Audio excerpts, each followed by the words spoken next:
ਸਤਨਾਮ ਸ੍ਰੀ ਵਾਹਿਗੁਰੂ ਸਾਹਿਬ ਜੀ। ਕਬਿਤ ਲੈ ਕੇ ਸੰਗ ਨਾਹਨੇਸ਼, गुरु जगदेश हूँ को खेल बे अखेर के बहाने बन गाहई। लेके संग नाहनेश, गुरु जगदेश हूँ को। वाहिगुरु जी का खालसा, वाहिगुरु जी की फतेह। परम सन्मानयोग सतगुਰਾਂ ਦੀ ਸਾਜੀ ਅਤੇ ਨਿਵਾਜੀ, ਗੁਰੂ ਪਿਆਰੀ, ਗੁਰੂ ਸਵਾਰੀ, ਗੁਰੂ ਸਰੂਪ, ਗੁਰੂ ਖਾਲਸਾ ਸਾਧ ਸੰਗਤ ਜੀਓ, ਬਹੁਤ ਹੀ ਵਡਭਾਗੇ ਹੋ ਜੋ ਕਿ ਸੰਧਿਆ ਕਾਲ ਦੇ ਸਜੇ ਹੋਏ ਪਾਵਨ ਪਵਿੱਤਰ ਦਰਬਾਰਾਂ ਅੰਦਰ ਚਬਰ ਛਤਰ ਤਖਤ ਦੇ ਮਾਲਕ ਗੁਰਤਾ ਗੱਦੀ ਪਰ ਵਿਰਾਜਮਾਨ ਦਸੋ ਹੀ ਪਾਤਸ਼ਾਹੀਆਂ ਦੇ ਆਤਮਿਕ ਸਰੂਪ, ਜੁਗ ਜੁਗ ਅਟਲ, ਧੰਨ ਧੰਨ ਧੰਨ ਸਤਿਗੁਰੂ ਸਾਹਿਬ ਸ੍ਰੀ ਗੁਰੂ ਗ੍ਰੰਥ ਸਾਹਿਬ ਮਹਾਰਾਜ ਸਾਹਿਬ ਜੀ ਦੀਆਂ ਪਾਵਨ ਪਵਿੱਤਰ ਹਾਜ਼ਰੀਆਂ ਭਰ ਰਹੇ ਹੋ। ਸਜੇ ਹੋਏ ਪਾਵਨ ਪਵਿੱਤਰ ਸੰਧਿਆ ਕਾਲ ਦੇ ਦੀਵਾਨਾਂ ਅੰਦਰ ਅੰਮ੍ਰਿਤ ਰੂਪ ਚੱਲ ਰਹੀ ਲੜੀਵਾਰ ਗੁਰ ਇਤਿਹਾਸ ਦੀ ਪਾਵਨ ਕਥਾ ਵਿਚਾਰ ਦਾ ਸਮਾਂ ਹੋਇਆ। ਮਨੋਬਿਰਤੀਆਂ ਦੇ ਤਾਈ ਇਕਾਗਰ ਕਰਦਿਆਂ ਹੋਇਆਂ ਪਾਵਨ ਪਵਿੱਤਰ ਕਲਿਆਣਕਾਰੀ ਸਤਿਗੁਰਾਂ ਦਾ ਇਤਿਹਾਸ ਗੁਰੂ ਜਸ ਸਰਵਣ ਕਰ ਲਾਹ ਪ੍ਰਾਪਤ ਕਰਨਾ ਕਰੀਏ ਜੀ। ਸੋ ਕੱਲ ਦੇ ਦੀਵਾਨਾਂ ਅੰਦਰ ਆਪ ਗੁਰਸਿੱਖ ਸੰਗਤਾਂ ਪ੍ਰਸੰਗ ਸਰਵਣ ਕੀਤਾ ਕਿ ਕਲਗੀਧਰ ਪਾਤਸ਼ਾਹ ਸਤਿਗੁਰੂ ਜੀ ਨਾਹਣ ਦੇ ਵਿੱਚ ਪਹੁੰਚੇ ਹਨ। ਨਾਹਣੇਸ਼ ਰਾਜਾ ਮੇਦਨੀ ਪ੍ਰਕਾਸ਼ ਨੇ ਸਤਿਗੁਰਾਂ ਦਾ ਬੜਾ ਅਦਬ ਸਤਿਕਾਰ ਕੀਤਾ। ਸਤਿਗੁਰਾਂ ਦੇ ਵਾਸਤੇ ਉਚਿਤ ਸਥਾਨ ਤੇ ਪੜਾ ਲਗਵਾਇਆ ਤੇ ਹਰ ਤਰ੍ਹਾਂ ਦੇ ਨਾਲ ਸੇਵਾ ਕੀਤੀ। ਸਤਿਗੁਰੂ ਜੀ 2 ਦਿਨ ਨਾਹਣ ਦੇ ਵਿੱਚ ਰਹੇ ਹੈ। ਉਪਰੰਤ ਨਾਹਣੇਸ਼ ਮੇਦਨੀ ਪ੍ਰਕਾਸ਼ ਸਤਿਗੁਰਾਂ ਨੂੰ ਨਾਲ ਲੈ ਕੇ ਇਹ ਸ਼ਿਵਾਲਕਾ ਦੀਆਂ ਪਹਾੜੀਆਂ ਦੀ ਸੈਰ ਕਰਵਾ ਰਿਹਾ ਹੈ ਅਤੇ ਸਤਿਗੁਰਾਂ ਨੂੰ ਬੇਨਤੀ ਕਰਕੇ ਪੁੱਛਦਾ ਹੈ ਜੀ ਜਿਹੜਾ ਵੀ ਸਥਾਨ ਉਚਿਤ ਜਾਣੋ ਉਹ ਪਸੰਦ ਕਰ ਲਓ ਤੇ ਉੱਥੇ ਹੀ ਤੁਸੀਂ ਆਪਣੇ ਰਹਿਣ ਵਾਸਤੇ ਸੁੰਦਰ ਸੋਹਣਾ ਕਿਲ੍ਹਾ ਉਸਾਰ ਲਓ। ਸਤਿਗੁਰੂ ਜੀ ਬਹੁਤ ਸੁੰਦਰ ਸ਼ਿਵਾਲਕਾਂ ਦੀਆਂ ਇਹਨਾਂ ਪਹਾੜੀਆਂ ਦੇ ਵਿੱਚ ਨਾਹਣੇਸ਼ ਸਾਰਮੌਰ ਦੇਸ਼ ਦੀਆਂ ਪਹਾੜੀਆਂ ਦੀ ਸੈਰ ਕਰਦੇ ਜੰਗਲ ਦੇ ਅਨੇਕ ਤਰ੍ਹਾਂ ਦੇ ਜੋ ਫਲ ਅਤੇ ਫੁੱਲਾਂ ਵਾਲੇ ਨਾਨਾ ਤਰ੍ਹਾਂ ਦੇ ਬ੍ਰਿਖਸ਼ ਹਨ ਉਹਨਾਂ ਨੂੰ ਵੇਖਦੇ ਹੋਏ ਅਨੇਕ ਤਰ੍ਹਾਂ ਦੇ ਪੰਛੀਆਂ ਨੂੰ ਵੇਖਦੇ ਅਤੇ ਨਾਨਾ ਤਰ੍ਹਾਂ ਦੇ ਜਾਨਵਰਾਂ ਦਾ ਸ਼ਿਕਾਰ ਕਰਦੇ ਹੋਏ ਧੰਨ ਕਲਗੀਧਰ ਪਾਤਸ਼ਾਹ ਸਤਿਗੁਰੂ ਜੀ ਸਿੱਖਾਂ ਸੰਯੁਗਤ ਮੇਦਨੀ ਪ੍ਰਕਾਸ਼ ਰਾਜੇ ਦੇ ਸਹਿਤ ਇਉਂ ਸੈਰ ਕਰ ਰਹੇ ਹਨ। ਇਹ ਪ੍ਰਸੰਗ ਆਪਾਂ ਪਿਛਲੇ ਦੀਵਾਨਾਂ ਅੰਦਰ ਸਰਵਣ ਕਰ ਚੁੱਕੇ ਹਾਂ। ਅੱਗੋਂ ਪਾਵਨ ਕਥਾ ਦੀ ਆਰੰਭਤਾ ਹੋ ਰਹੀ ਹੈ। ਕਲਿਆਣਕਾਰੀ ਸਤਿਗੁਰਾਂ ਦਾ ਇਤਿਹਾਸ ਗੁਰੂ ਜਸ ਸਰਵਣ ਕਰ ਲਾਹ ਪ੍ਰਾਪਤ ਕਰਨਾ ਕਰੀਏ ਜੀ। ਸਤਨਾਮ ਸ੍ਰੀ ਵਾਹਿਗੁਰੂ ਸਾਹਿਬ ਜੀ। ਕਵਿਤ ਲੈ ਕੇ ਸੰਗ ਨਾਹਨੇਸ਼ ਗੁਰੂ ਜਗਤੇਸ਼ ਹੂੰ ਕੋ। ਜਗਤ ਦੇ ਈਸ਼ਵਰ ਧੰਨ ਕਲਗੀਧਰ ਪਾਤਸ਼ਾਹ ਜੀ ਨੂੰ ਨਾਲ ਲੈ ਕੇ ਜਿਹੜਾ ਨਾਹਣ ਦਾ ਰਾਜਾ ਮੇਦਨੀ ਪ੍ਰਕਾਸ਼ ਹੈ। ਖੇਲ ਬੇ ਅਖੇਰ ਕੇ ਬਹਾਨੇ ਬਨ ਗਾਹਈ। ਤੇ ਸ਼ਿਕਾਰ ਖੇਲਣ ਦੇ ਬਹਾਨੇ ਬਨ ਜੰਗਲ ਨੂੰ ਗਾ ਰਹੇ, ਭਾਵ ਜੰਗਲ ਵਿੱਚ ਵਿਚਰ ਰਹੇ ਹਨ। ਫਿਰੈ ਦੂਰ ਦੂਰ ਲੋ ਹਜੂਰ ਸੋਭ ਖਾਨੇ ਬਾਕ। ਦੂਰ ਦੂਰ ਤੱਕ ਵਿਚਰਦਿਆਂ ਹੋਇਆਂ ਹਜੂਰ ਸਤਿਗੁਰਾਂ ਨੂੰ ਰਾਜਾ ਕਹਿੰਦਾ ਹੈ। ਏਰੋ ਪ੍ਰਭ ਪੂਰਨ ਜਹਾਂ ਕੋ ਚਿਤ ਚਾਹਈ। हे ਪੂਰਨ ਸਤਿਗੁਰੂ ਜੀ, ਆਪ ਇਸ ਜੰਗਲ ਵਿੱਚ ਉਚਿਤ ਸਥਾਨ ਵੇਖੋ, ਜੋ ਵੀ ਆਪ ਜੀ ਦੇ ਚਿੱਤ ਨੂੰ ਭਾ ਜਾਵੇ।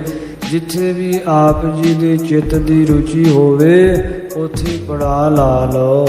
ਹੋਏ ਸਭ ਰੀਤ ਸੁਖ ਕੋਈ ਰੁੱਤ ਮੈਂ ਨਾ ਦੁਖ।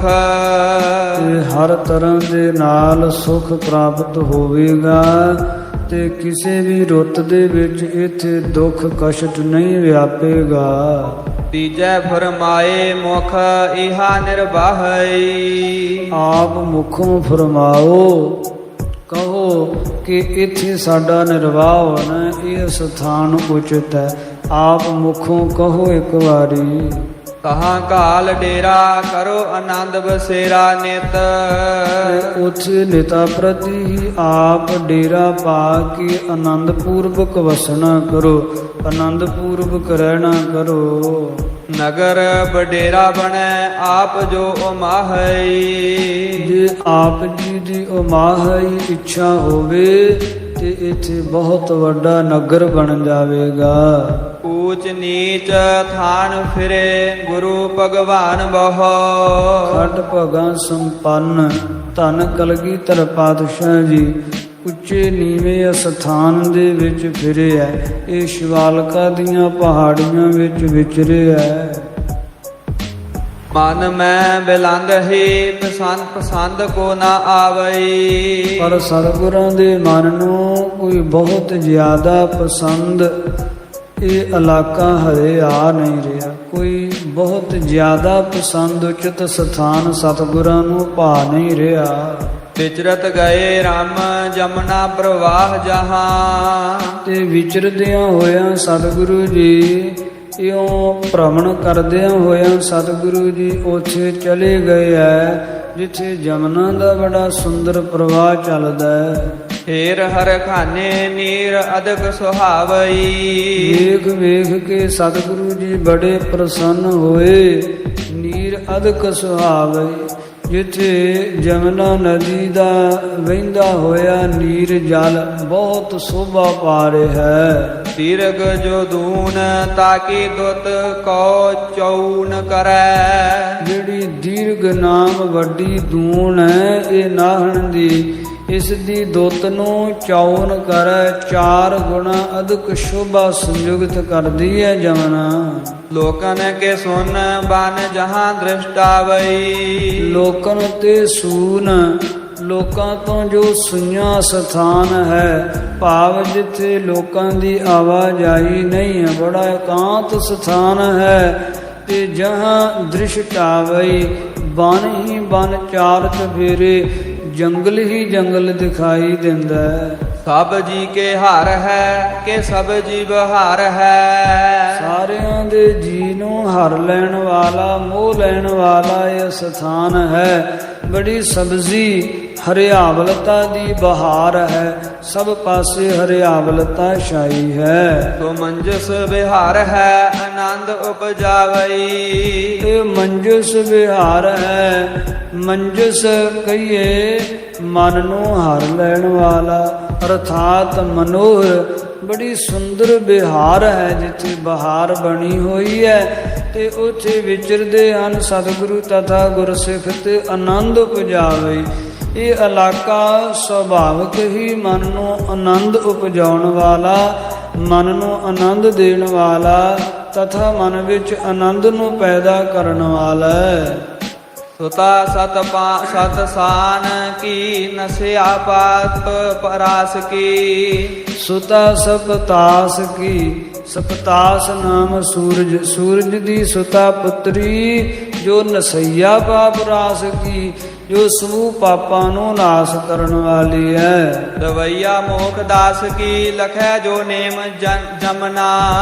ਇਹ ਜਮਨਾ ਦਾ ਜੋ ਨੇਮ ਹੈ ਲਖੈ ਨਾਮ ਜਾਣਨਾ ਕਰੋ। ਜੋ ਦਿਵਈਆ ਮੋਖ ਦਾਸ ਕੀ, ਦਾਸਾਂ ਨੂੰ ਮੁਕਤੀ ਦਾ ਦਾਨ ਦਿੰਦੀ ਹੈ ਅਰਥਾਤ ਪਾਪ ਮੁਕਤ ਕਰਦੀ ਹੈ। ਏਕ ਬਾਰ ਸੋਏ ਪਾਵਨ ਤਾ ਪਾਵਨ ਕੈ। ਇੱਕ ਵਾਰ ਜਮਨਾ ਦੇ ਬਾਰ ਜਲ ਨਾਲ ਛੋ ਜਾਈਏ ਤੇ ਪਵਿੱਤਰਤਾ ਦੇ ਨਾਲ ਆਪਣੀ ਪਵਿੱਤਰਤਾ ਦੇ ਨਾਲ ਜਮਨਾ ਪਵਿੱਤਰ ਕਰ ਦਿੰਦੀ ਹੈ। ਪਾਨ ਤੇ ਇਸ਼ਨਾਨ ਤੇ ਦੁਖਤ ਤਿਨ ਜਮਨਾ। ਤੇ ਜਿਹੜੇ ਜਮਨਾ ਦਾ ਜਲ ਪੀਂਦੇ ਐ, ਜਮਨਾ ਵਿੱਚ ਇਸ਼ਨਾਨ ਕਰਦੇ ਐ, ਉਹਨਾਂ ਨੂੰ ਜਮਾਂ ਦਾ ਦੁੱਖ ਵਿਆਪਦਾ ਨਹੀਂ। ਸ਼ਿਆਮ ਜਲ ਜਲਜ ਬਿਲੋਚਨ ਕੀ ਸ਼ਿਆਮ ਪਤ। ਤੇ ਸ਼ਿਆਮ ਜਲ ਜਿਸ ਦਾ ਜਲ ਸ਼ਿਆਮਲਾ ਹੈ, ਕਾਲਾ ਜਲ ਹੈ। ਜਲਜ ਬਿਲੋਚਨੀ ਕੀ, ਜਲਜ ਨਾਮ ਕਵਲ ਵਰਗੇ ਨੇਤਰਾਂ ਵਾਲੀ ਜਿਹੜੀ ਜਮਨਾ ਹੈ। ਤੇ ਜਲਜ ਬਿਲੋਚਨੀ ਕੀ ਸ਼ਿਆਮ ਪਤ, ਐਸੀ ਜਮਨਾ ਜੀ ਦੇ ਪਤ ਪਤੀ ਸ਼ਿਆਮ ਘਨ ਸ਼ਿਆਮ ਭਗਵਾਨ ਕ੍ਰਿਸ਼ਨ ਜੀ ਹਨ, ਜੋ ਜਲਜ ਬਿਲੋਚਨੀ ਕਵਲ ਵਰਗੇ ਨੇਤਰਾਂ ਵਾਲੇ ਹਨ। ਚੰਚਲ ਅਛਲ ਜਿਨ ਛਲਿਓ ਕਾਲ ਜਮਨਾ। ਜੋ ਬੜੇ ਚੰਚਲ ਨਟਖਟ ਹਨ, ਅਛਲ ਨਾ ਛਲੇ ਜਾਣ ਵਾਲੇ ਕਿਸੇ ਦੁਆਰਾ। ਤੇ ਛਲਿਓ ਕਾਲ ਜਮਨਾ, ਜਿਨ੍ਹਾਂ ਕਾਲ ਜਮਨ ਵਰਗਿਆਂ ਨੂੰ ਛਲ ਲਿਆ। ਜਾ ਕੇ ਆਨ ਸਮ ਨਾ ਬਿਗਨ ਗਨ ਸ਼ਮਨਾ। ਜਾਂ ਕੇ ਆਨ ਸਮਨਾ, ਜਿਸ ਜਮਨਾ ਦੇ ਸਮ ਬਰਾਬਰ ਆਨ ਹੋਰ ਕੋਈ ਨਹੀਂ ਹੈ। ਤੇ ਵਿਗਨ ਗਨ ਸਮਨਾ, ਜਿਹਨੂੰ ਵਿਗਨ ਤੇ ਗੁਣ ਦੋਨੋਂ ਬਰਾਬਰੀ ਹਨ, ਜਿਹਦੇ ਵਿੱਚ ਭਾਵ ਉਹ ਡੋਬਦੀ ਵੀ ਹੈ ਜਮਨਾ ਜੀ ਦਾ ਡੂੰਘਾ ਤੇ ਤੇਜ ਜਲ ਦਾ ਪ੍ਰਵਾਹ ਡੋਬਣ ਵਾਲਾ ਵੀ ਹੈ। ਤੇ ਜਿੱਥੇ ਡੁੱਬਦੀ ਹੈ ਉਥੇ ਫਿਰ ਤਾਰ ਵੀ ਦਿੰਦੀ ਹੈ ਪਾਪ ਮੁਕਤ ਕਰਕੇ। ਸੋ ਜਿਹਦੇ ਵਿੱਚ ਵਿਗਨ ਤੇ ਗੁਣ ਸ਼ਮਨਾ ਬਰਾਬਰੀ ਹਨ। ਸਦੀਵ ਸਿੰਧ ਗਮਨਾ ਸੁਹਾਏ ਸ਼ੁਭ ਜਮਨਾ। ਇਹ ਹਮੇਸ਼ਾ ਸਿੰਧ ਸਾਗਰ ਨੂੰ ਜਿਹਦਾ ਪ੍ਰਵਾਹ ਗਮਨ ਕਰਦਾ ਹੈ, ਜੋ ਹਮੇਸ਼ਾ ਸਾਗਰ ਵੱਲ ਚੱਲਦੀ ਹੈ, ਐਸੀ ਸੁਹਾਏ ਸ਼ੁਭ ਜਮਨਾ, ਸ੍ਰੇਸ਼ਟ ਜਮਨਾ ਨਦੀ ਜਿੱਥੇ ਸ਼ੋਭਾ ਪਾਉਂਦੀ ਹੈ। ਕੇਤੀ ਦੂਰ ਤੀਰ ਤੀਰ ਫਿਰੈ ਬਰ ਵੀਰ ਧੀਰ। ਬਰ ਵੀਰ ਸ੍ਰੇਸ਼ਟ ਵੀਰ ਬਹਾਦਰ ਤੇ ਧੀਰਜ ਧਾਰੀ ਸਤਿਗੁਰੂ ਧੰਨ ਕਲਗੀਧਰ ਪਾਤਸ਼ਾਹ ਕਿਤਨੀ ਦੂਰ ਦੂਰ ਤੱਕ ਜਮਨਾ ਨਦੀ ਦੇ ਤੀਰ ਤੀਰ ਕੰਢੇ ਕੰਢੇ ਤੇ ਫਿਰੇ ਵਿਚਰਿਆ। ਹਿਰਤ ਗੰਭੀਰ ਨੀਰ ਸੀਰ ਸ਼ੁਭ ਚਾਲ ਤੇ। ਵੇਖਦੇ ਆ ਕਿ ਨੀਰ ਬੜਾ ਸ਼ੀਰ ਠੰਡਾ ਹੈ ਤੇ ਬੜਾ ਗੰਭੀਰ ਡੂੰਘਾ ਹੈ ਤੇ ਬੜਾ ਸ਼ੁਭ ਸ੍ਰੇਸ਼ਟ ਚੱਲਦਾ ਹੈ। ਕਹੂੰ ਬੇਗ ਜੋਰ ਤੇ ਮਰੋਰ ਤੇ ਸੋ ਭੋਰੀ ਪਰੈ। ਕਿਧਰੇ ਬੇਗ ਜੋਰ ਤੇ ਜੋਰ ਦੇ ਵੇਗ ਨਾਲ ਜਲ ਦਾ ਪ੍ਰਵਾਹ ਚੱਲਦਾ ਹੈ ਕਿਤੇ, ਤੇ ਮਰੋਰ ਤੇ ਸੋ ਭੌਰੀ ਪਰੈ। ਤੇ ਮਰੋਰ ਕੇ ਭਾਵ ਘੁੰਮ ਘੁੰਮ ਕੇ ਜਲ ਜਿੱਥੇ ਵਹਿੰਦਾ ਹੈ ਤੇ ਜਲ ਘੁੰਮਣੇ ਕਰਕੇ ਜਿੱਥੇ ਭੌਰੀ ਪੈਂਦੀ ਹੈ, ਜਿੱਥੇ ਘੁੰਮਣ ਘੇਰੀ ਬਣਦੀ ਹੈ। ਕਹੂੰ ਫੇਨ ਫੋਰ ਤੇ ਕਹੂੰ ਸੋ ਉਠਾਲ ਤੇ। ਇਥੇ ਤਾਂ ਇਹ ਤੇਜ ਪ੍ਰਵਾਹ ਫੇਨ ਨੂੰ ਝੱਗ ਨੂੰ ਫੋੜਦਾ ਹੋਇਆ ਤੋੜਦਾ ਹੋਇਆ ਜਾ ਰਿਹਾ ਹੈ, ਤੇ ਕਿਤੇ ਉਹੀ ਜਲ ਦੇ ਨਾਲ ਘੁੰਮਣ ਘੇਰੀ ਬਣਨੇ ਕਰਕੇ ਫੇਨ ਝੱਗ ਬਣ ਰਹੀ ਹੈ। ਕਤਹੂੰ ਉਤੰਗ ਸ਼ਿਆਮ ਰੰਗ ਕੇਤ ਰੰਗ ਬ੍ਰਿੰਦ। ਤੇ ਕਤਹੂੰ ਤੁਰੰਗ ਕਤਹੂੰ ਉਤੰਗ ਸ਼ਿਆਮ ਰੰਗ ਕੇ ਤਰੰਗ ਬ੍ਰਿੰਦ। ਕਹਿੰਦੇ ਕਤਹੂੰ ਕਿਤੇ ਤਾਂ ਉਤੰਗ ਉੱਚੀਆਂ ਉੱਚੀਆਂ ਸ਼ਿਆਮ ਰੰਗ ਦੀਆਂ ਕਾਲੇ ਰੰਗ ਦੀਆਂ ਤਰੰਗਾਂ ਜਿਹੜੀਆਂ ਲਹਿਰਾਂ ਉਹ ਉੱਠ ਰਹੀਆਂ ਹਨ। ਕਤਹੂੰ ਕਤਹੁ ਮਤੰਗ ਅੰਗ ਸੰਗਨ ਉਛਾਲ ਤੇ। ਇਹ ਕਿਤੇ ਮਤੰਗ ਨਾਮ ਹਾਥੀ ਆਪਣੇ ਅੰਗਾਂ ਦੇ ਨਾਲ ਜਲ ਨੂੰ ਉਛਾਲਦੇ, ਭਾਵ ਜਲ ਕਰੀੜਾ ਕਰਦੇ ਹੋਏ ਕਿਧਰੇ ਹਾਥੀ ਆਪਣੀ ਸੁੰਡ ਨਾਲ ਚੁੱਕ ਚੁੱਕ ਕੇ ਜਲ ਬਾਹਰ ਨੂੰ ਉਛਾਲਦੇ ਐ। ਪਾਖਰ ਪਖਾਲ ਤੇ ਕਹੂੰ ਕ ਤਟ ਡਾਲ ਤੇ। ਤੇ ਕਿਧਰੇ ਨਦੀ ਜਮਨਾ ਪੱਥਰਾਂ ਨੂੰ ਪਖਾਲਦੀ ਹੋਈ ਧੋਂਦੀ ਹੋਈ ਜਾ ਰਹੀ ਹੈ, ਤੇ ਕਹੂੰ ਕ ਤਟ ਡਾਲ ਤੇ ਕਿਤੇ ਆਪਣੇ ਤਟ ਕਿਨਾਰਿਆਂ ਨੂੰ ਢਾਉਂਦੀ ਹੋਈ ਜਾ ਰਹੀ ਹੈ। ਕਤੇਕ ਜਲ ਹਾਲ ਤੇ ਚਖਾਦ ਜੰਤ ਜਾਲ ਤੇ। ਤੇ ਕਤੇਕ ਜਲ ਹਾਲ ਤੇ ਕਿਤੇ ਜਲ ਜਿਹੜਾ ਉਹ ਹਲ ਰਿਹਾ ਹੈ, ਤੇ ਜਲ ਹਿਲ ਕਿਦ ਨਾ ਰਿਹਾ, ਚਖਾਦ ਜੰਤ ਜਾਲ ਤੇ। ਮੱਛ ਆਦ ਬਹੁਤ ਜਲ ਜੰਤੂ ਹਨ ਜਮਨਾ ਵਿੱਚ, ਤੇ ਉਹ ਜਿਹੜੇ ਮੱਛ ਆਦ ਜਲ ਜੰਤੂ ਹਨ ਉਹਨਾਂ ਕਾਰਨ ਜਲ ਬੜਾ ਹਿਲ ਰਿਹਾ ਹੈ। ਵਿਚਰੇ ਬਿਲੋਕਤ ਸੋ ਥਲ ਹੇਤ ਰੋਕਨ ਕੇ। ਤੇ ਵਿਚਰੇ ਬਿਲੋਕਤ ਵੇਖ ਕੇ ਕਲਗੀਧਰ ਪਾਤਸ਼ਾਹ ਜੀ ਜਦੋਂ ਸਾਰੇ ਹੀ ਜਮਨਾ ਦੇ ਕਿਨਾਰੇ ਦੂਰ ਤੱਕ ਵਿਚਰੇ ਹਨ, ਤੇ ਥਲ ਹੇਤ ਰੋਕਣ ਕੇ, ਉਚਿਤ ਤੇ ਸੋਹਣਾ ਸਥਲ ਰੋਕਣ ਵਾਸਤੇ, ਭਾਵ ਪੜਾ ਲਾਉਣ ਵਾਸਤੇ। ਭੇਤੀ ਜੇ ਹੈ ਲੋਕ ਹੱਥ ਜੋਰ ਸੋ ਬਤਾਵਤੇ। ਉਸ ਇਲਾਕੇ ਦੇ ਭੇਤੀ ਲੋਕ ਜਿਹੜੇ ਐ ਉਹਨਾਂ ਨੂੰ ਗੁਰਦੇਵ ਪੁੱਛਦੇ ਤੇ ਉਹ ਹੱਥ ਜੋੜ ਕੇ ਦੱਸਦੇ ਆ ਜੀ ਆਹ ਸਥਾਨ ਬੜਾ ਉਚਿਤ ਹੈ। ਸੁੰਦਰ ਸਿਲਾਨਕੂਲ ਜਾਣਿਓ ਅਨਕੂਲ ਆਸ਼ੇ। ਇੱਥੇ ਬਹੁਤ ਸੁੰਦਰ ਪੱਥਰਾਂ ਦੀਆਂ ਸ਼ਿਲਾਵਾਂ ਪਈਆਂ ਹੋਈਆਂ ਹਨ, ਤੇ ਕੂਲ ਜਾਣਿਓ ਉਹਦੇ ਕੂਲ ਕਿਨਾਰੇ ਤੇ, ਜਮਨਾ ਨਦੀ ਦੇ ਕਿਨਾਰੇ ਤੇ ਜਿੱਥੇ ਪੱਥਰਾਂ ਦੀਆਂ ਵੱਡੀਆਂ ਵੱਡੀਆਂ ਭਾਰੀਆਂ ਸ਼ਿਲਾਵਾਂ ਪਈਆਂ ਹੋਈਆਂ ਹਨਗੀਆਂ, ਉਹ ਸਥਾਨ ਨੂੰ ਬਹੁਤ ਅੱਛੇ ਚੰਗੀ ਤਰ੍ਹਾਂ ਅਨੁਕੂਲ ਜਾਣਿਆ ਗੁਰਾਂ। ਖਰੇ ਡੇਢ ਮੂਲ ਜਹਾਂ ਬਿਟਪ ਸੁਹਾਵਤੇ। ਤੇ ਜਿੱਥੇ ਮੂਲ ਮੁੱਢ ਸੰਯੁਗਤ ਬਿਟਪ ਦਰਖਤ ਖੜੇ ਹੋਏ ਸੁਹਾਵਤੇ ਸ਼ੋਭਾ ਪਾ ਰਹੇ ਹਨ, ਕਿਧਰੇ ਬੋਹੜ ਪਿੱਪਲ, ਇਸੇ ਪ੍ਰਕਾਰ ਨਾਨਾ ਤਰ੍ਹਾਂ ਦੇ ਜਿਹੜੇ ਇਹ ਬ੍ਰਿਖਸ਼ ਉੱਥੇ ਖਲੋਤੇ ਹੋਏ ਹਨ। ਗੁਰੂ ਕੇ ਪਸੰਦ ਆਇਓ ਆਨੰਦ ਬਿਲੰਦ ਪਾਇਓ। ਸਤਿਗੁਰਾਂ ਦੇ ਮਨ ਨੂੰ ਇਹ ਸਥਾਨ ਪਸੰਦ ਆ ਗਿਆ ਤੇ ਬਹੁਤ ਆਨੰਦਿਤ ਹੋਏ ਗੁਰਦੇਵ। ਭਗਤ ਨਿਰਿੰਦ ਸੰਗ ਏਈ ਮਨ ਭਾਵਤੇ। ਰਾਜੇ ਨੂੰ ਕਹਿਣ ਲੱਗੇ ਰਾਜਨ ਇਹ ਸਥਾਨ ਸਾਡੇ ਮਨ ਨੂੰ ਬੜਾ ਭਾਇਆ ਹੈ, ਬੜਾ ਚੰਗਾ ਲੱਗਿਆ ਹੈ। ਵਿਖੇ ਸੋ ਪੂਰ ਆਵਤੇ ਸੁਮਤ ਸ਼ਬ ਪਾਵਤੇ। ਸਮੁਖ ਸ਼ਬ ਪਾਵਤੇ ਪਿਖੈ ਸੋ ਪੂਰ ਆਵਤੇ, ਕਿਉਂਕਿ ਪੂਰਾ ਇਥੋਂ ਨਦੀ ਦਾ ਆਉਂਦਾ ਪ੍ਰਵਾਹ ਦੀਂਦਾ ਹੈ। ਪਿੱਛੇ ਤੋਂ ਦੂਰ ਤੱਕ ਨਦੀ ਦਾ ਸਿੱਧਾ ਆਉਂਦਾ ਪ੍ਰਵਾਹ ਜਿਹੜਾ ਹੈ ਨਾ ਇਥੋਂ ਦਿਸਦਾ ਹੈ, ਤੇ ਸਮੁਖ ਸ਼ਬ ਪਾਵਤੇ ਸਾਹਮਣੇ ਬੜੀ ਸ਼ੋਭਾ ਪਾਉਂਦਾ ਸਥਾਨ।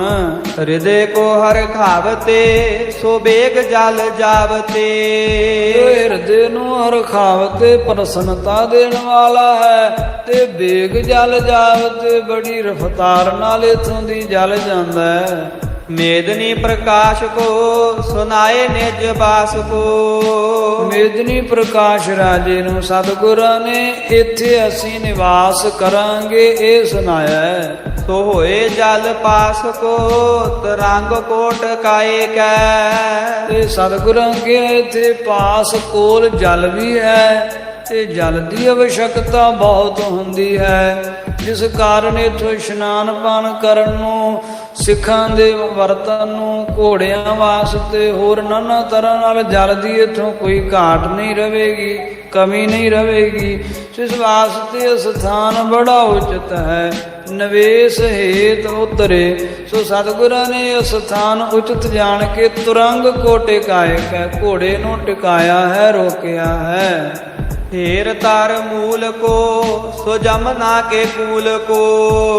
ਇਹ ਜਮਨਾ ਦਾ ਜਿਹੜਾ ਕੂਲ ਕਿਨਾਰਾ ਹੈ, ਤੇ ਜਿੱਥੇ ਦਰਖਤਾਂ ਦੀ ਬੜੀ ਹਰਿਆਵਲਤਾ ਹੈ, ਸੋ ਦਰਖਤਾਂ ਦੇ ਮੂਲ ਮੁੱਢ ਦੇ ਵਿੱਚ, ਭਾਵ ਦਰਖਤਾਂ ਦੇ ਤਲੇ ਤੇ ਜਮਨਾ ਦੇ ਕਿਨਾਰੇ ਤੇ ਗੁਰਾਂ ਉਤਾਰਾ ਕੀਤਾ। ਨਵੇਸ਼ ਹੇਤ ਉਤਰੇ ਆਨੰਦ ਕੋ ਵਢਾਏ ਕੈ। ਆਨੰਦ ਨੂੰ ਵਧਾਉਂਦਿਆਂ ਹੋਇਆਂ ਪੜਾ ਕਰਨ ਵਾਸਤੇ ਸਤਿਗੁਰੂ ਜੀ ਘੋੜੇ ਤੋਂ ਤਲੇ ਉਤਰਿਆ। ਤਤਕਾਲ ਡਾਲ ਕਰ ਫਰਸ਼ ਉਤਾਲ ਕਰ। ਤੇ ਤਤਕਾਲ ਕਹੀਏ ਬੜੀ ਛੇਤੀ ਦੇ ਨਾਲ ਜਿਹੜੇ ਫਰਸ਼ ਹਨ ਗਲੀਚੇ ਐ ਉਹ ਸਿੱਖਾਂ ਨੇ ਡਾਲ ਦਿੱਤੇ ਐ ਵਿਛਾ ਦਿੱਤੇ ਐ। ਗਾਦੀ ਰੰਗ ਲਾਲ ਕੀ ਸੋ ਦਾਸਨ ਦਸਾਏ ਕੈ। ਇਹ ਲਾਲ ਕਹੀਏ ਸੁੰਦਰ ਹੈ, ਸੁੰਦਰ ਰੰਗ ਦੀ ਗੁਰਤਾ ਗੱਦੀ ਜਿਹੜੀ ਹੈ ਉਹ ਦਾਸਾਂ ਨੇ ਢਾਹ ਦਿੱਤੀ ਹੈ। ਲਾਲ ਸੁੰਦਰ ਦਾ ਨਾਮ ਵੀ ਹੈ, ਲਾਲ ਅਥਵਾ ਲਾਲ ਰੰਗ ਦੀ ਗੱਦੀ ਲਾ ਦਿੱਤੀ ਹੈ। ਬੈਠ ਸ੍ਰੀ ਗੋਬਿੰਦ ਸਿੰਘ ਬੋਲਤ ਨਰਿੰਦ ਸੰਗ। ਧੰਨ ਸਤਿਗੁਰੂ ਸ੍ਰੀ ਗੁਰੂ ਗੋਬਿੰਦ ਸਿੰਘ ਸਾਹਿਬ ਪਾਤਸ਼ਾਹ ਜੀ ਗੁਰਤਾ ਸਿੰਘਾਸਨ ਦੇ ਉੱਪਰ ਸਜ ਗਏ ਤੇ ਰਾਜੇ ਮੇਦਨੀ ਪ੍ਰਕਾਸ਼ ਨੂੰ ਇਸ ਤਰ੍ਹਾਂ ਕਹਿਣ ਲੱਗੇ। ਸੁੰਦਰ ਬਿਲੰਦ ਹੈ ਪਸੰਦ ਮਨ ਭਾਏ ਕੈ। ਇਹ ਸਥਾਨ ਰਾਜਨ ਬੜਾ ਸੁੰਦਰ ਹੈ ਤੇ ਸਾਡੇ ਮਨ ਨੂੰ ਬਹੁਤ ਭਾਇਆ ਹੈ, ਬਹੁਤ ਚੰਗਾ ਲੱਗਾ ਹੈ। ਜਮਨਾ ਪ੍ਰਵਾਹ ਇੱਕ ਦੂਸਰੇ ਉਤੰਗ ਤਟ। ਇੱਕ ਪਾਸੇ ਜਮਨਾ ਨਦੀ ਦਾ ਪ੍ਰਵਾਹ ਵਹਿੰਦਾ ਹੈ ਬਹੁਤ ਸੁੰਦਰ ਤੇ ਦੂਸਰੇ ਉਤੰਗ ਤਟ। ਦੂਜੇ ਪਾਸੇ ਕਿਨਾਰਾ ਵੀ ਉੱਚਾ ਹੈ, ਭਾਵ ਇਹ ਲਾਗੇ ਲਾਗੇ ਪਥਰੀਲੀਆਂ ਸ਼ਿਲਾਵਾਂ ਹਨ ਜਿਸ ਕਾਰਨ ਇਸ ਕਿਨਾਰੇ ਨੂੰ ਇਹ ਨਦੀ ਦਾ ਜਲ ਜਿਹੜਾ ਹੈ ਨਾ ਉਹ ਖਾਰ ਵੀ ਨਹੀਂ ਪਾ ਸਕੇਗਾ। ਅਰਥਾਤ ਇਹ ਸਥਾਨ ਉਚਿਤ ਹੈ। ਫਿਰ ਇੱਕ ਪਾਸੇ ਪਹਾੜੀਆਂ ਹਨ ਸੁੰਦਰ ਰਮਣੀਕ ਹੈ, ਫਿਰ ਇੱਕ ਪਾਸੇ ਨਦੀ ਵਹਿੰਦੀ ਹੈ। ਸਾਡੇ ਮਨ ਨੂੰ ਬੜਾ ਪਾਇਆ ਸਥਾਨ। ਤੀਸਰੇ ਤਰਨ ਠਟ ਸੈਲਨ ਕੀ ਸੈਲ ਹੈ। ਫਿਰ ਇੱਥੇ ਤੀਜਾ ਕਹੀਏ ਤਰਨ ਠਟ। ਤਰਨ ਨਾਮ ਦਰਖਤ ਹੈ, ਦਰਖਤਾਂ ਦੀ ਬੜੀ ਠਾਟ ਹੈ, ਭਾਵ ਦਰਖਤਾਂ ਦੀ ਬਹੁਤ ਸੰਘਣੀ ਤੇ ਸੁੰਦਰ ਇਹ ਠਾਟ ਬਣੀ ਹੋਈ ਹੈ, ਰਮਣੀਕ ਜਗ੍ਹਾ ਬਣੀ ਹੋਈ ਹੈ। ਤੇ ਸੈਲਨ ਕੇ ਸੈਲ ਹੈ, ਸੈਲਨ ਪਹਾੜਾਂ ਦੀ ਸੈਰ ਕਰਨ ਨੂੰ ਬੜਾ ਸੋਹਣਾ ਸਥਾਨ ਹੈ। ਸਬਜੀ ਸਹਾਏ ਬਿਨ ਪੰਖ ਹੈ ਸੋ ਥਾਏ। ਫਿਰ ਸਬਜ਼ੀ ਸੁਹਾਏ ਬੜੀ ਸਬਜ਼ੀ ਹਰਿਆਵਲਤਾ ਇੱਥੇ ਸ਼ੋਭਦੀ ਹੈ ਤੇ ਬਿਨਾਂ ਪੰਖ ਤੋਂ ਬਿਨਾਂ ਚਿੱਕੜ ਤੋਂ ਸੋ ਥਾਏ ਇਹ ਸਥਾਨ ਸ੍ਰੇਸ਼ਟ ਹੈ। ਸ਼ੋਭ ਦੂਨ ਦਿਸ ਵਿਸਤਾਰ ਸੋ ਉਦਾਰ ਚਲੇ ਗੈਲ ਹੈ। ਬੜਾ ਸ੍ਰੇਸ਼ਟ ਇਹ ਦੂਨ ਦਾ ਵਿਸਥਾਰ ਵੀ ਹੈ ਇੱਥੇ ਅਤੇ ਉਦਾਰ ਚੱਲੇ ਗੈਲ ਹੈ। ਇਹ ਗੈਲ ਮਾਰਗ ਰਸਤਾ ਵੀ ਉਦਾਰ ਸ੍ਰੇਸ਼ਟ ਚੱਲਦਾ ਹੈ। ਮੇਦਨੀ ਪ੍ਰਕਾਸ਼ ਸੁਨ ਹਾਥ ਜੋਰ ਬਾਕ ਭਨ। ਮੇਦਨੀ ਪ੍ਰਕਾਸ਼ ਰਾਜਾ ਸਤਿਗੁਰਾਂ ਦੇ ਵਾਕ ਸੁਣ ਕੇ ਦੋਨੋਂ ਹੱਥ ਜੋੜੇ ਤੇ ਕਹਿਣ ਲੱਗਾ। ਮਨ ਕੀ ਪਛਾਨੋ ਤੁਮ ਦੇਖਿਓ ਥਲ ਛੈਲ ਹੈ। ਹੇ ਸਤਿਗੁਰੂ ਜੀ ਤੁਸੀਂ ਮਨ ਦੀ ਗੱਲ ਪਛਾਣਨ ਵਾਲੇ ਹੋ ਤੇ ਦੇਖਿਓ ਥਲ ਸ਼ੈਲ ਹੈ। ਇਹ ਬੜਾ ਨਿਯਤ ਕੀਤਾ ਹੋਇਆ ਸੁੰਦਰ ਸਥਾਨ ਤੁਸੀਂ ਵੇਖਿਆ ਹੈ। ਇਹਾਂ ਲਗ ਹੱਦ ਕਰ ਹਮ ਕਰੀ ਰਿਪ ਸੰਗ ਬਦ। ਹੇ ਸਤਿਗੁਰੂ ਜੀ ਤੁਸੀਂ ਅੰਤਰਜਾਮੀ ਹੋ, ਤੁਸੀਂ ਮਨ ਦੀ ਗੱਲ ਜਾਣਨ ਵਾਲੇ ਹੋ, ਕਿਉਂਕਿ ਇਹਾਂ ਲਗ ਹੱਦ ਹਮ ਕਰੀ ਰਿਪ ਸੰਗ ਬਦ। ਇਥੋਂ ਤੱਕ ਅਸੀਂ ਹੱਦਬੰਦੀ ਹੋਈ ਆਪਣੇ ਦੇਸ਼ ਦੀ ਵੈਰੀ ਦੇ ਨਾਲ, ਸ਼ਤਰੂ ਦੇ ਨਾਲ, ਇਥੋਂ ਤੱਕ ਜਿਹੜਾ ਹੈ ਨਾ ਉਹ ਹੱਦਬੰਦੀ ਹੋਈ ਹੈ ਤੇ ਬਦਨਾਮ ਨਿਯੁਕਤ ਕੀਤੀ ਹੋਈ ਗੱਲ ਹੈ ਕਿ ਇਥੋਂ ਤੱਕ ਸਾਡੀ ਹੱਦ ਹੈ ਸਾਰਮੌਰ ਦੇਸ਼ ਦੀ। ਇਸ ਤੋਂ ਪਰਲੇ ਪਾਸੇ ਜਿਹੜਾ ਉਹ ਗੜਵਾਲੀਏ ਰਾਜੇ ਦਾ ਰਾਜ ਹੈ। ਕੀਤੀ ਵਾਰ ਜਿਦੈ ਕਰ ਜੰਗ ਭਇਓ ਐਲ ਹੈ। ਸਤਿਗੁਰੂ ਜੀ ਸ਼ਤਰੂ ਦੇ ਨਾਲ ਕਈ ਵਾਰੀ ਜੰਗ ਹੋਇਆ ਹੈ, ਜੰਗ ਦਾ ਐਲ ਬੜੀ ਵਾਰੀ ਰੌਲਾ ਪਿਆ ਹੈ। ਕੀਤੀ ਵਾਰ ਜਿਦੈ ਕਈ ਵਾਰੀ ਆ ਕੇ ਜਿੱਤਦਾ ਹੈ ਸ਼ਤਰੂ। ਫਤਿਹ ਸ਼ਾਹ ਮਹੀਪਾਲ ਹਮ ਤੇ ਵਿਸਾਲ ਦੇਸ਼। ਫਤਿਹ ਸ਼ਾਹ ਉਹ ਰਾਜੇ ਦਾ ਨਾਮ ਹੈ, ਤੇ ਮੇਰੇ ਨਾਲੋਂ ਵੀ ਉਹਦੇ ਕੋਲ ਵਿਸਾਲ ਵੱਡਾ ਰਾਜ ਹੈ। ਗੜਵਾਲ ਦਾ ਇਹ ਸਾਰਾ ਦੇਸ਼ ਉਹਦੇ ਕੋਲ ਹੈ। ਸ੍ਰੀਨਗਰ ਉਹਦੀ ਰਾਜਧਾਨੀ ਹੈ।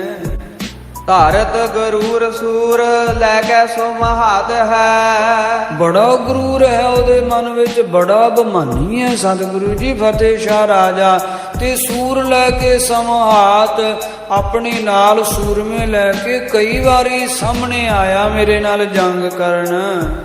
ਦੇਤ ਹੈ ਬਿਖਾਦ ਕੋ ਨਾ ਰਾਖੈ ਮੇਰੇ ਜਾਦ ਕੋ। ਉਹ ਬੜਾ ਦੁੱਖ ਦਿੰਦਾ ਹੈ ਮੈਨੂੰ ਤਥਾ ਮੇਰੀ ਸਾਰੀ ਰਿਆਇਆ ਨੂੰ, ਪ੍ਰਜਾ ਨੂੰ। ਉਹ ਮਰਜ਼ਾਦਾ ਨਹੀਂ ਰੱਖਦਾ, ਜੋ ਨਿਯਮ ਹੈ ਉਹਨਾਂ ਦੀ ਉਲੰਘਣਾ ਕਰਕੇ ਤੇ ਕਸ਼ਟ ਪਹੁੰਚਾਉਣ ਦਾ ਯਤਨ ਕਰਦਾ ਹੀ ਰਹਿੰਦਾ ਹੈ। ਵਿਰੋਧ ਪਰਿਓ ਆਦ ਕੋ ਨਾ ਹੋਤ ਕਬ ਸ਼ਾਂਤ ਹੈ। ਤੇ ਆਦ ਤੋਂ ਹੀ ਵਿਰੋਧ ਪਿਆ ਹੋਇਆ। ਆਦ ਕਹੀਏ ਸ਼ੁਰੂ ਤੋਂ ਹੀ, ਬੜੇ ਚਿਰ ਕਾਲ ਤੋਂ ਹੀ ਉਹਦੇ ਨਾਲ ਸ਼ਤਰੁਤਾ ਬਣੀ ਹੋਈ ਹੈ ਫਤਿਹ ਸ਼ਾਹ ਰਾਜੇ ਦੇ ਨਾਲ। ਕਦੇ ਜੰਗ ਸ਼ਾਂਤ ਹੋਇਆ ਹੀ ਨਹੀਂ। ਬਸ ਕੋਈ ਦਿਨ ਸ਼ਾਂਤੀ ਨਾਲ ਲੰਘੇ, ਅਲਪ ਸਮੇਂ ਮਗਰੋਂ ਕੋਈ ਨਾ ਕੋਈ ਛਿੜ ਜਾਂਦੀ ਹੈ ਤੇ ਜੰਗ ਹੋ ਜਾਂਦਾ ਹੈ। ਸੋ ਫਤਿਹ ਸ਼ਾਹ ਰਾਜਾ ਜੋ ਇਸ ਗੜਵਾਲੀਏ ਦੇਸ਼ ਦਾ ਨਰੇਸ਼, ਸ੍ਰੀਨਗਰ ਜਿਸ ਦੀ ਰਾਜਧਾਨੀ ਹੈ, ਉਹਦੇ ਨਾਲ ਮੇਰੀ ਸ਼ਤਰੁਤਾ ਹੈ। ਜਾਂ ਤੇ ਮੈਂ ਅਰਾਧੇ ਔਰ ਆਏ ਆਪ ਬੜੀ ਗੁਰ। ਇਸੇ ਵਾਸਤੇ ਤੇ ਮੈਂ ਤੁਹਾਨੂੰ ਅਰਾਧਿਆ ਸੀ ਸਤਿਗੁਰੂ। ਇਹੀ ਤੇ ਕਾਰਨ ਸੀ ਮੈਂ ਤੁਹਾਨੂੰ ਯਾਦ ਕੀਤਾ ਸੀ ਤੇ ਤੁਸੀਂ ਕਿਰਪਾ ਕੀਤੀ ਤੇ ਤੁਸੀਂ ਆਏ ਹੋ, ਆ ਕੇ ਆਪਣੇ ਦਰਸ਼ਨ ਦਿੱਤੇ ਹਨ। ਕਾਮਨਾ ਕੋ ਜਾਨ ਮਨ ਪੂਰੀ ਸਭ ਭਾਂਤ ਹੈ। ਤੇ ਮਨ ਦੀ ਮੇਰੇ ਦੀ ਕਾਮਨਾ ਇੱਛਾ ਜਾਣ ਕੇ ਹਰ ਤਰ੍ਹਾਂ ਨਾਲ ਤੁਸੀਂ ਪੂਰੀ ਕਰ ਦਿੱਤੀ ਹੈ। ਮੇਰੀ ਇਹੀ ਇੱਛਾ ਸੀ ਤੁਹਾਨੂੰ ਨਿਮੰਤਰਣ ਕਰਨ ਦੀ ਇੱਥੇ, ਤੇ ਤੁਸੀਂ ਇਸ ਮੇਰੇ ਦੇਸ਼ ਤੇ ਸ਼ਤਰੂ ਦੇ ਦੇਸ਼ ਦੀ ਜਿੱਥੇ ਸਰਹੱਦ ਹੈ ਉਥੇ ਆਪਣਾ ਪੜਾ ਲਾਉਣਾ ਉਚਿਤ ਜਾਣਿਆ। ਇਹ ਤੇ ਤੁਸੀਂ ਮੇਰੇ ਮਨ ਦੀ ਗੱਲ ਕਰ ਦਿੱਤੀ ਹੈ, ਮੇਰੀ ਇੱਛਾ ਪੂਰੀ ਕਰ ਦਿੱਤੀ ਹੈ। ਹੱਦ ਪੈ ਨਵੇਸ਼ ਕੀਨ ਭਇਓ ਸਭ ਤਰਾਸਹੀਨ। ਤੁਸੀਂ ਹੱਦ ਤੇ ਸਰਹੱਦ ਤੇ ਜਿਹੜਾ ਪੜਾ ਲਾ ਲਿਆ ਹੈ, ਇਸ ਕਾਰਨ ਮੈਂ ਡਰ ਰਹਿਤ ਹੋ ਗਿਆ, ਮੈਂ ਭੈ ਮੁਕਤ ਹੋ ਗਿਆ। ਹੁਣ ਮੈਨੂੰ ਗੜਵਾਲੀਏ ਰਾਜੇ ਦਾ ਭੈ ਨਹੀਂ। ਮੋਕੋ ਦਾਸ ਚੀਨ ਪਾਸ ਲੀਨ ਬਾਸ ਪਿਆ ਖਿਆਤ ਹੈ। ਤੇ ਮੈਨੂੰ ਆਪਣਾ ਦਾਸ ਜਾਣ ਕੇ ਤੇ ਪਾਸ ਲੀਨ ਬਾਸ ਮੇਰੇ ਕੋਲ ਤੁਸਾਂ ਨੇ ਵਾਸ ਲਿਆ ਹੈ, ਇੱਥੇ ਪੜਾ ਲਾਇਆ ਹੈ, ਖਿਆਤ ਹੈ, ਪ੍ਰਗਟੀ ਹੈ ਇਹ ਗੱਲ। ਸੁਣ ਕੇ ਨਿਰਿੰਦ ਪੀਰ ਸ੍ਰੀ ਗੋਬਿੰਦ ਸਿੰਘ ਵੀਰ। ਰਾਜੇ ਦੀ ਪੀੜਾ ਸੁਣ ਕੇ ਵੀਰ ਬਹਾਦਰ ਧਨ ਕਲਗੀਆਂ ਵਾਲੇ ਪਾਤਸ਼ਾਹ ਦਈ ਕਹਿ ਧੀਰ ਜੋਲੋ ਹਮ ਥਿਰੈ ਥਾਨ ਮੈਂ। ਸਤਿਗੁਰਾਂ ਧੀਰਜ ਦਿੱਤੀ ਤੇ ਕਹਿਣ ਲੱਗੇ ਰਾਜਨ, ਜਿੰਨਾ ਚਿਰ ਅਸੀਂ ਇਸ ਸਥਾਨ ਤੇ ਥਿਰੇ ਹਾਂ, ਅਸੀਂ ਇਸ ਸਥਾਨ ਤੇ ਬੈਠੇ ਹਾਂ, ਕੌਣ ਸੀਸ ਧਾਰੇ ਦੋਏ ਆਏ ਕੈ ਸਮੁਖ ਹੋਏ। ਕਿਹੜਾ ਹੈ ਦੋ ਸਿਰਾਂ ਵਾਲਾ ਜਿਹੜਾ ਸਾਹਮਣਾ ਆ ਕੇ ਕਰ ਸਕੇ। ਰਾਜਨ, ਜਿੰਨਾ ਚਿਰ ਅਸੀਂ ਬੈਠੇ ਹਾਂ ਤੂੰ ਨਿਰਭੈ ਹੋ ਜਾ। ਕਿਹੜਾ ਦੋ ਸਿਰਾਂ ਵਾਲਾ ਜਿਹੜਾ ਸਾਡੇ ਸਾਹਮਣੇ ਆ ਕੇ ਮੁਕਾਬਲਾ ਕਰ ਸਕੇ। ਤੀਰਨ ਪਰੋਏ ਰਿਪ ਕਰੋ ਕਮਸਾਨ ਮੈਂ। ਸ਼ਤਰੂ ਨੂੰ ਤੀਰਾਂ ਵਿੱਚ ਪਰੋ ਦਿਆਂਗੇ ਅਸੀਂ, ਐਸਾ ਘਮਾਸਾਨ ਦਾ ਜੰਗ ਕਰਾਂਗੇ, ਜੋ ਇੱਥੇ ਆਵੇਗਾ ਤੀਰਾਂ ਵਿੱਚ ਪਰੋ ਦਿਆਂਗੇ ਉਸ ਨੂੰ। ਬਾਪੁਰੇ ਅਪਰ ਇਨ ਗਿਣਤੀ ਬਖਾਨੈ ਕਹਾਂ। ਉਹ ਇਹਨਾਂ ਵਿਚਾਰਿਆਂ ਦੀ ਗੜ ਗੁੜ ਵਾਲਿਆਂ ਦੀ ਗੱਲ ਕੀ ਕਰਨੀ ਹੈ। ਇਹ ਰਾਜਨ ਮੇਦਨੀ ਪ੍ਰਕਾਸ਼, ਇਹ ਗੜ ਵਾਲੀਏ ਜਾਂ ਕਹਿਲੂਰ ਪਤੀ ਆਦ ਕਟੋਚੀਆਂ ਵਰਗੀਆਂ ਇਹਨਾਂ ਦੀ ਗੱਲ ਹੀ ਕੀ ਕਰਨੀ ਹੈ। ਲੜੈ ਜੇ ਨਰੰਗ ਸਾਰੇ ਰੰਗ ਦੇਉ ਹਾਨ ਮੈਂ। ਜੇ ਸਲਤਨਤ ਮੁਗਲਿਆ ਦਾ ਬਾਦਸ਼ਾਹ ਨਰੰਗਾ ਵੀ ਆ ਜਾਵੇ ਨਾ ਤੇ ਉਹਦੇ ਵੀ ਸਾਰੇ ਰੰਗ ਰਾਗ ਹਾਨ ਕਰ ਦਿਆਂਗੇ ਅਸੀਂ। ਉਹਦੇ ਵੀ ਸਾਰੇ ਰੰਗ ਰਾਗ ਨਾਸ ਕਰ ਦਿਆਂਗੇ ਅਸੀਂ। ਇਹਨਾਂ ਗੜ ਗੁੜ ਵਾਲਿਆਂ ਦੀ ਤੇ ਗੱਲ ਹੀ ਕੀ ਹੈ। ਅਭੈ ਦਾਨ ਦੀਨ ਰਹੋ ਸੁਖ ਮੈਂ ਅਸੀਨ ਅਬ। ਗੁਰਾਂ ਨਿਰਭੈਤਾ ਦਾ ਦਾਨ ਦਿੱਤਾ ਰਾਜੇ ਮੇਦਨੀ ਪ੍ਰਕਾਸ਼ ਨੂੰ ਤੇ ਕਿਹਾ ਰਾਜਨ ਰਹੋ ਸੁਖ ਮੈਂ ਅਸੀਨ ਅਬ। ਹੁਣ ਸੁਖ ਸੰਯੁਗਤ ਆਪਣੇ ਆਸਣ ਤੇ ਰਹੋ, ਆਪਣੇ ਰਾਜ ਵਿੱਚ, ਆਪਣੇ ਮਹਿਲਾਂ ਵਿੱਚ, ਨਾਹਣ ਦੇ ਵਿੱਚ ਸੁਖ ਪੂਰਵਕ ਰਹੋ। ਚਿੰਤ ਤੇ ਬਹੀਨ ਕਾਨ ਆਨ ਕੀ ਨਾ ਮਾਨ ਮੈਂ। ਤੇ ਚਿੰਤਾ ਮੁਕਤ ਹੋ ਜਾ, ਕਿਸੇ ਦੀ ਆਨ ਜਿਹੜੀ ਈਨ ਹੈ ਉਹ ਨਾ ਮੰਨਣਾ ਕਰ, ਅਥਵਾ ਨਾ ਮਾਨ ਮੈਂ ਭਾਵ ਅਸੀਂ ਕਿਸੇ ਦੀ ਆਨ, ਕਿਸੇ ਦੀ ਕਨੌੜ ਨਹੀਂ ਮੰਨਦੇ ਹਾਂ। ਸਵਈਆ ਬਾਸ ਬਾਕ ਬਿਲਾਸ ਪ੍ਰਭੂ ਇਮਕੀਨ। ਇਉਂ ਧੰਨ ਕਲਗੀਧਰ ਪਾਤਸ਼ਾਹ ਸਤਿਗੁਰਾਂ ਨੇ ਰਾਜੇ ਮੇਦਨੀ ਪ੍ਰਕਾਸ਼ ਦੇ ਨਾਲ ਬਚਨ ਬਿਲਾਸ ਕੀਤੇ। ਨਰਿੰਦ ਬੁਲੰਦ ਆਨੰਦ ਕੀਓ। ਰਾਜਾ ਬਹੁਤ ਆਨੰਦਿਤ ਹੋਇਆ ਸੁਣ ਕੇ। ਪੀਰ ਬਹੀਰ ਕੀ ਮਾਰਗ ਤੇ ਪੀਰ ਬਹੀਰ ਕੀ ਮਾਰਗ ਤੇ ਜੋ ਗੁਰਾਂ ਦੇ ਨਾਲ ਬਹੀਰ ਆ ਰਹੀ ਸੀ। ਬਹੀਰ ਨਾਮ ਵੱਡਾ ਫੌਜ ਦਾ ਜਥਾ, ਉਹ ਵੱਡੀ ਭੀੜਾ ਵਿੱਚ ਸੀ ਨਾ ਸਾਰੀ ਬਹੀਰ, ਤੇ ਉਹ ਮਾਰਗ ਵਿੱਚ ਰਸਤੇ ਤੇ ਨਾਲ ਆ ਰਹੀ ਸੀ। ਕਿਉਂ ਗੁਰਦੇਵ ਤੇ ਰਾਜਾ ਮੇਦਨੀ ਪ੍ਰਕਾਸ਼ ਤੇ ਗੁਰਾਂ ਦੇ ਨਾਲ ਮਾਮਾ ਕਿਰਪਾਲ ਚੰਦ ਆਦਿ ਇਹ ਤੇ ਪਹਿਲੋਂ ਪਹੁੰਚ ਗਏ ਘੋੜਿਆਂ ਤੇ ਸਵਾਰ। ਬਾਕੀ ਸੈਨਾ ਹੁਣ ਵੱਡਾ ਜਥਾ ਹੈ।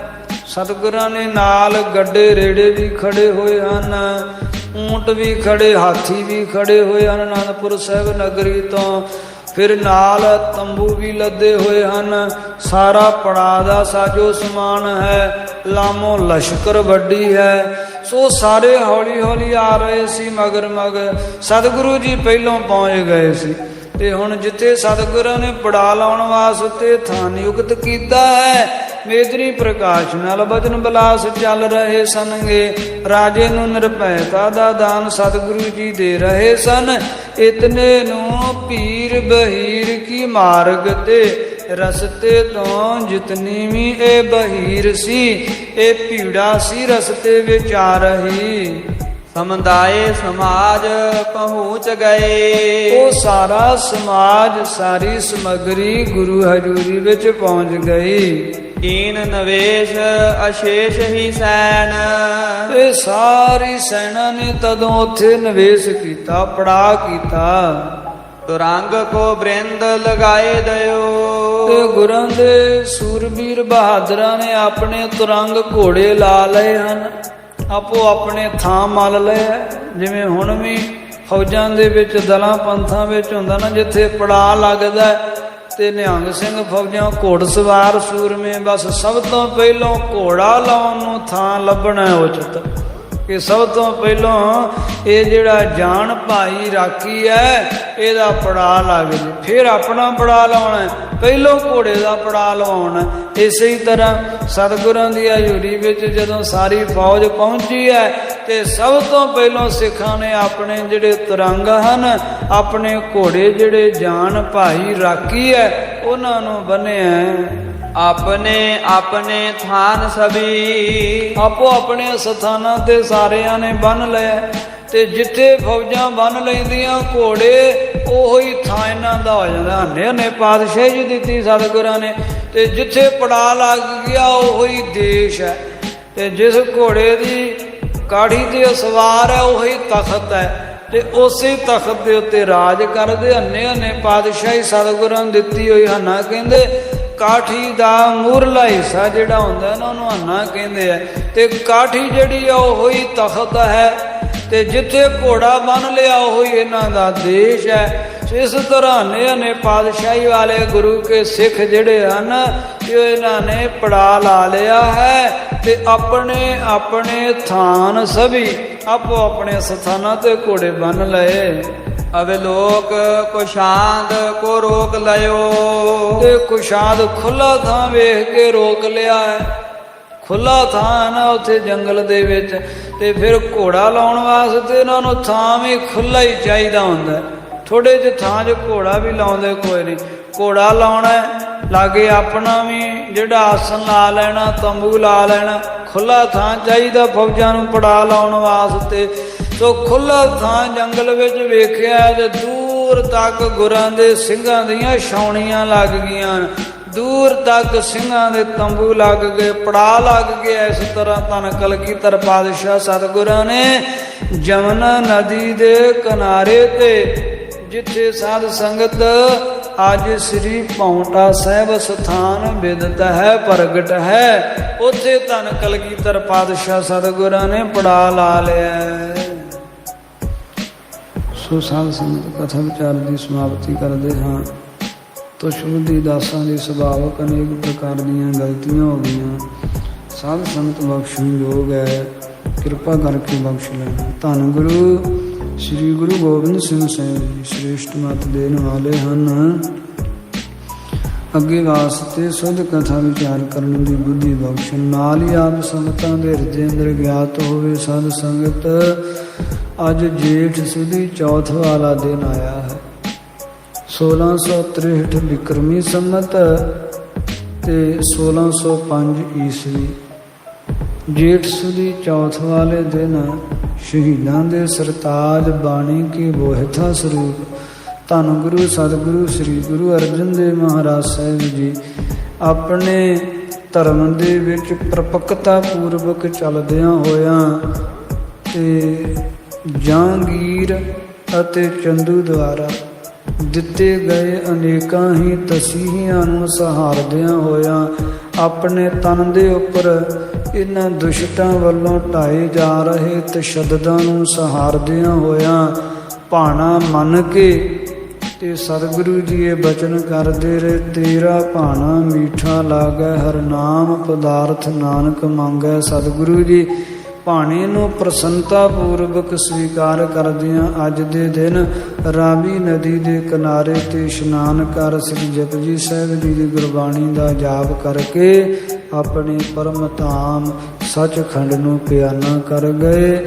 ਸਤਿਗੁਰਾਂ ਨੇ ਇਹ ਲਸਾਨੀ ਸ਼ਹਾਦਤ ਦੇ ਕੇ ਸੱਚਖੰਡ ਨੂੰ ਜਾਣਾ ਕੀਤਾ ਤੇ ਆਪਣੀ ਉਮਤ ਨੂੰ ਇਹ ਸਿੱਖਿਆ ਦਿੱਤੀ ਕਿ ਭਾਈ ਭਾਣਾ ਮੰਨਣ ਵਾਲਾ ਹੀ ਜਿੱਤ ਕੇ ਜਾਂਦਾ ਹੈ, ਪਰ ਭਾਣਾ ਇਸ ਤਰ੍ਹਾਂ ਮੰਨਣਾ ਹੈ ਕਿ ਜ਼ੁਲਮ ਤੇ ਜ਼ਾਲਮ ਇਹਨਾਂ ਦੇ ਅੱਗੋਂ ਕਦੇ ਝੁਕਣਾ ਨਹੀਂ ਹੈ।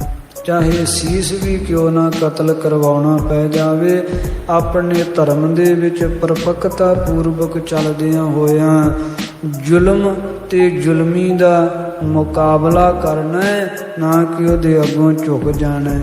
ਧਰਮ ਦੇ ਵਿੱਚ ਪਰਪੱਕਤਾ ਪੂਰਵਕ ਪ੍ਰੌੜਤਾ ਰੱਖਦਿਆਂ ਹੋਇਆਂ ਜੋ ਧਰਮ ਵਿੱਚ ਪਰਪੱਕ ਚੱਲਦੇ ਹਨ ਉਹ ਹੀ ਪਰ ਬ੍ਰਹਮ ਸਰੂਪ ਨੂੰ ਪ੍ਰਾਪਤ ਹੁੰਦੇ ਹਨ। ਸੋ ਐਸੀ ਧਰਮ ਦੀ ਪਰਪੱਕਤਾ ਤੇ ਭਾਣਾ ਮੰਨਣ ਦੀ ਸਿੱਖਿਆ ਦਿੰਦਿਆਂ ਹੋਇਆਂ ਅੱਜ ਚੌਥ ਵਾਲੇ ਦਿਨ ਧੰਨ ਗੁਰੂ ਸ੍ਰੀ ਗੁਰੂ ਅਰਜਨ ਦੇਵ ਮਹਾਰਾਜ ਸਾਹਿਬ ਜੀ ਆਪਣੇ ਪਰਮ ਧਾਮ ਨੂੰ ਸੱਚਖੰਡ ਨੂੰ ਪਿਆਨਾ ਕਰ ਗਏ। ਸੂਰਜ ਕਿਰਨ ਮਿਲੇ ਜਲ ਕਾ ਜਲ ਹੁਆ ਰਾਮ, ਜੋਤੀ ਜੋਤ ਰਲੀ ਸੰਪੂਰਨ ਥੀਆ ਰਾਮ। ਗੁਰਾਂ ਦੇ ਸ਼ਹੀਦੀ ਪੁਰਬ ਦਿਹਾੜਿਆਂ ਤੇ ਸਭ ਸੰਗਤਾਂ ਗੁਰੂ ਦਰਬਾਰਾਂ ਦੀਆਂ ਹਾਜ਼ਰੀਆਂ ਭਰ ਰਹੇ ਹੋ। ਗੁਰੂ ਕਿਰਪਾ ਕਰਨ, ਸਭ ਦੀ ਹਾਜ਼ਰੀ ਆਪਣੇ ਦਰ ਪ੍ਰਵਾਨ ਕਰਨ। ਸੋ ਭੁੱਲਾਂ ਚੁੱਕਾਂ ਦੀ ਖਿਮਾ ਬਖਸ਼ਿਸ਼ ਕਰਨੀ ਸਾਧ ਸੰਗਤ ਕਰੋ। ਸਤਿਗੁਰੂ ਜੀ ਕਿਰਪਾ ਕਰਨ, ਸਾਰੀ ਸੰਗਤ ਦੇ ਲੋਕ ਸੁਖੀਏ ਪਰਲੋਕ ਸੁਹੇਲੇ ਕਰਨ। ਆਓ ਅਖੀਰਲੀਆਂ ਪੰਕਤੀਆਂ ਪੜ ਸਮਾਪਤੀ ਕਰੀਏ ਜੀ। ਆਪਣੇ ਆਪਣੇ ਥਾਨ ਸਭੀ ਅਵਲੋਕ ਕੋ ਸ਼ਾਂਤ ਕੋ ਰੋਕ ਲਇਓ। ਵਾਹਿਗੁਰੂ ਜੀ ਕਾ ਖਾਲਸਾ ਵਾਹਿਗੁਰੂ ਜੀ ਕੀ